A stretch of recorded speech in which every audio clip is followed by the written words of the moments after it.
सो Hema friends welcome. सो देखिए, ये video में हम ये चेक करने वाले हैं कि कोई आंसर कैसा लिखा जाता है यूपीएससी के लिए, और ये इशिता किशोर जिन्होंने फर्स्ट रैंक हासिल किया था उनके आंसर बुक ले रहे हैं। तो हमें ये आइडिया लग जाएगा कि हम आंसर राइटिंग जो प्रैक्टिस होती है वो कैसे करना है, कोई क्वेश्चन आता है तो उसे कैसे डील करना है। और दूसरी बात, आपको किस किस कीवर्ड पर, जैसे क्वेश्चन है यहाँ पर, तो उसके किस कीवर्ड पर ज़्यादा ध्यान देना है कि आप अच्छे से अच्छा आंसर लिख सके और पहली अटेम्प्ट में या जितना अटेम्प्ट है आपका उसमें ही पास हो जाए। तो ये हमारा मकसद है इस वीडियो को बनाने का। और दूसरी बात, आप इंग्लिश भी सीख सकते हैं इस वीडियो से। बहुत सारे वीडियोस में हमने बहुत सारे कॉन्सेप्ट डिस्कस किए, तो आप एक के बाद एक वीडियो देख सकते हैं। तो देखिए, अगर वीडियो पसंद आए तो लाइक करें और कमेंट करना ना भूलें। आपकी जो भी राय है कमेंट में ज़रूर बताएं। तो चलिए क्वेश्चन स्टार्ट करते हैं। Environmentalism surface in the form of many organise movements in post independence India. देखिए, इन्वायरमेंटलिज्म क्या है कि लोगों को इन्वायरमेंट के बारे में कंसर्न होना शुरू हो गया। मतलब लोग इन्वायरमेंट पे भी फोकस करने लगे कि आप इन्वायरमेंट को हर्ट बिल्कुल मत कीजिए। तो ये सरफेस हुआ, यानी उभरा, ऊपर आया। इन द फॉर्म ऑफ, मतलब किस प्रकार में, ऑफ मेनी ऑर्गेनाइज मूवमेंट, मतलब बहुत सारे ऑर्गेनाइज मूवमेंट से, जिसका कोई लीडर हो और जो मूवमेंट में चले हो, तो वो वाला ऑर्गेनाइज मूवमेंट है। पोस्ट इंडिपेंडेंस की बात हो रही है, यानी पोस्ट यानी इंडिपेंडेंट, जब हमारा देश आज़ाद हो उसके बाद की बात हो रही है इंडिया की। सो हमें डिस्कस करना है। तो देखिए किस तरीके से आंसर को डील किया गया, देख लेते हैं। Environmentalism in India has been a movement to preserve the unique indigenous way of life. क्या आपको दिख रहा है? राइट, थोड़ा सा नीचे ले लेता हूँ मैं। And our civilisational values of oneness with the nature. Okay, अब तो ये एक तरह का इंट्रोडक्शन बना गया है कि किस तरीके से इन्वायरमेंटलिज्म हमारे इंडिया में हैज़ बीन, ओके, मतलब ये हैज़ बीन हुआ है एक मूवमेंट की तरह। Okay, movement to preserve, okay, to preserve यानी बचाना है, रक्षा करना। The unique indigenous way of life, कि हम किस तरीके से रहते थे, हमारे भारत के वासी, भारत के रहने वाले किस तरीके से रहते थे, वो एक तरीके को प्रिजर्व करना है। और सिविलाइजेशनल वैल्यू, जो भी हमारे सिविलाइजेशनल वैल्यूज थे, किस तरीके से हम डेवलप है सोशली, कल्चरली, सारी चीज़ें इसमें आ जाती है। और वननेस विद द नेचर, और एकता हमारे, मतलब कि वननेस है, मतलब नेचर के साथ हम एक है, एकता दिखाते, यूनिटी दिखाते, यूनिफाइड है हम, राइट, इस तरीके से आप बोल सकते हैं। तो छोटा सा, तो देखिए आप, दूसरा क्या है कीवर्ड हमारा, ऑर्गेनाइज मूवमेंट्स क्या होते हैं। तो चिपको आंदोलन 1970 में हुआ था, जो led by Gandhian leaders. Okay, जो गांधीयन लीडर्स थे वो वाले। ओके, जैसे सुंदरलाल, यहाँ पे लिखा है Bahuguna, who brought structural changes with his communities embrace of freeze.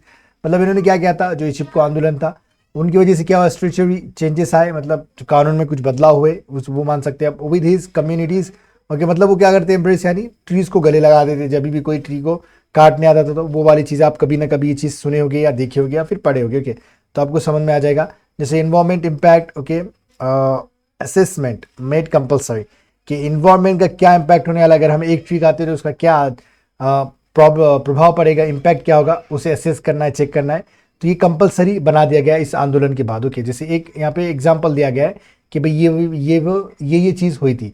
Okay, Narmada बचाओ आंदोलन 1980s का। आप देखिए, यहाँ पे पूरी स्टोरी लिखते नहीं बैठ रहे हो, कुछ कुछ पॉइंट, जैसे उसका लीडर कौन था, उसके वो क्यों हुआ, और उसके बाद में फिर उसका इम्पैक्ट क्या हुआ, जो भी कानून वगैरह बना या फिर जो भी आंदोलन मूवमेंट हुआ, राइट। तो हमें भी ऐसे ही पढ़ना है।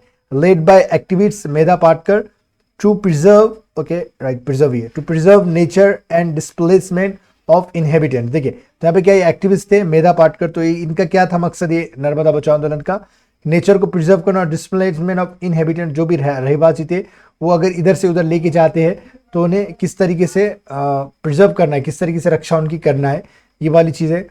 फिर उसके बाद देखिए, okay, organised, okay, organise the victims and got concession. Okay, मतलब ये हो गया और क्या उन्हें कंसेशन में मिला है। जैसे यहाँ पे दूसरा पॉइंट है, सेव नीलगिरी मूवमेंट्स। ओके, ये भी एक मूवमेंट हुआ है। इन लाइट ऑफ डिफॉरेस्ट्रेशन, जैसे यहाँ पे क्या होता है, लाइट ऑफ डिफॉरेस्ट्रेशन, मतलब डिफॉरेस्ट क्या होता है कि हम पेड़ों को काट के जो अर्बनाइजेशन हो रहा है, डेवलपमेंट हो रहा है, वो वाली। Okay, shola forest are like overhead tanks. Okay, तो यहाँ पे शोला फॉरेस्ट का एग्जांपल दिया है कि वो हमारे लिए टैंक के ओवरहेड टैंक की तरह है। Led to formation of committees. Okay, और ये क्या है, इनकी वजह से कमिटीज भी बनी थी, आई थिंक। ओके, यहाँ से राइट, जैसे Madhav Gadgil, Kasturi Rangan 2013, right, right. Save, okay, Aarey deserts, right, okay, in Mumbai was led by urban conscious youth. Okay, urban conscious यानी जो फिक्रमंद है, ओके, अर्बन मतलब एरिया के, इस तरीके से बोल सकते हैं। Who feared metro lines would, okay, what say encroach upon their green patches. Okay, तो इनका क्या कंसर्न था कि भाई जो अर्बनाइजेशन हो रहा है तो ये क्या फोर्स करेगा, मेट्रो लाइन जो बन रही थी वो क्या इंक्रोच करेगा, मतलब घुस जाएगा उनके ग्रीन पैचेस में, जो भी इनके पास थोड़ी बहुत ग्रीनरी बची थी, जैसे जहाँ पे ट्रीज वगैरह हो गए वो वाली चीज़ें। फिर उसके बाद देखिए सेव अरावली हिल्स, तो अब ये सेव अरावली हिल्स भी बना था, मोमेंट जो आया था। Is another example where urban expansion like Gurugram okay onwards led to the organise movement. तो ये जो एक्सपेंशन हो रहा था गुरुग्राम का, ये भी क्या बना, एक मूवमेंट, ऑर्गेनाइज मूवमेंट की शक्ल में। अब हमें सिर्फ यही बताना है कि ये किस तरीके से मूवमेंट्स को, ऑर्गेनाइज मूवमेंट्स को इन्वायरमेंटलिज्म, इन्वायरमेंट की जब लोग कंसर्न करने लगे, फोकस करने लगे, तो कौन से ऐसे मूवमेंट्स पैदा हुए, बने और आए, सरफेस हुए पोस्ट इंडिपेंडेंस के बाद। तो वही हमें बताना है सिर्फ। जैसे यहाँ पे एग्जाम्पल मैप के साथ भी दिया, और आपने टॉपर्स के मुझसे भी सुना होगा कि मैप के साथ वैसे स्टाइल, मतलब स्टाइल में लिखते हैं कि मैप बनाना है और ऐसे एरो वगैरह देके बनाना, जैसे चिपको आंदोलन, नर्मदा एरे और Nilgiri, map of environmental movements, right, उस तरीके से। फिर उसके बाद देखिए आपको दिख रहा है, राइट, थोड़ा सा नीचे लेना पड़ेगा मेरे ख्याल से। Okay, however these have also been limited as, okay, मतलब ये लिमिटेड भी हुआ, ऐसा नहीं कि मतलब अनलिमिटेड तरीके से, कुछ इनके पास कोई लिमिट ही नहीं है, कोई ऐसा रुकावट नहीं, ऐसा भी नहीं था, इसमें रुकावट भी थी, जैसे lack of sustained and united efforts. Okay, sustain मतलब ये ज़्यादा देर तक चल नहीं सके, और यूनाइटेड मतलब इसमें एकता भी नहीं थी, सब जुड़कर काम नहीं कर रहे थे। They are reactive in nature and spring often project announcement. Okay, right, announcement, right, वही है। जैसे यहाँ पे क्या देखिए, against silver lines project in Kerala, right, I think Kerala, right. ये थोड़ा कभी कभी क्या होता है, राइटिंग समझ में नहीं आती, तो उसलिए अब एक साथ वीडियो बनाने में फ़र्क होता है, right. They are reactive, okay, reactive थे ये जो कुछ मोमेंट्स थे, in nature and spring after project announcement. मतलब कब होती थी, जब कोई प्रोजेक्ट अनाउंस हो रहा है, जैसे गवर्नमेंट कुछ बनाने वाली है, तभी ये अगर से हो रहा है, तभी क्या होते थे, एक्टिव हो जाते थे। कि जैसे अगेंस्ट सिल्वर लाइन प्रोजेक्ट लिखा है केरला, जब भी ये सिल्वर लाइन प्रोजेक्ट की बात हुई तो क्या हुए, लोग उसके लिए मूवमेंट करना शुरू कर दिया, ऐसी वाली बात। Like of charter of demand, ये भी थी, डिमांड के लिए जो चार्टर था वो भी लाइक था, मतलब कमी थी उसकी भी। Emerging okay threat of environmental extremism with social media. अब ये थ्रेट क्या था कि भाई कोई ऐसा था, मतलब बहुत ज़्यादा इन्वायरमेंट के लिए एक्सट्रीम बन गया था, बहुत ज़्यादा उग्रवाद बन गया था। और सोशल मीडिया में जब भी हम देखते हैं ना कि कोई चीज़ को लेकर इंसान बहुत ज़्यादा ही उतावला नज़र आता है, वैसी भी चीज़ होने लगी। Yet environmentalism reflects our culture and was reflected in India talk like Panchamitra, right, पंचामृत।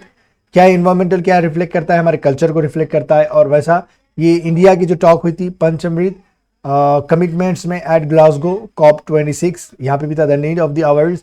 तो ये सब सारी चीज़ों में नज़र आता है, हम जो टॉक करते हैं, बायलैटरल जो भी चीज़ें होती है, और जैसे कोई फंक्शन में जाते हैं, हम ऑर्गेनाइजेशन में जाते हैं, इंस्टीट्यूशन में जाते हैं, तभी भी ये हमको नज़र आता है कि हम इसके लिए अफेक्टेड है, इसके लिए हम कमिटेड है। और दूसरा ये हमारे कल्चर को भी दर्शाता है, राइट, उस तरीके से।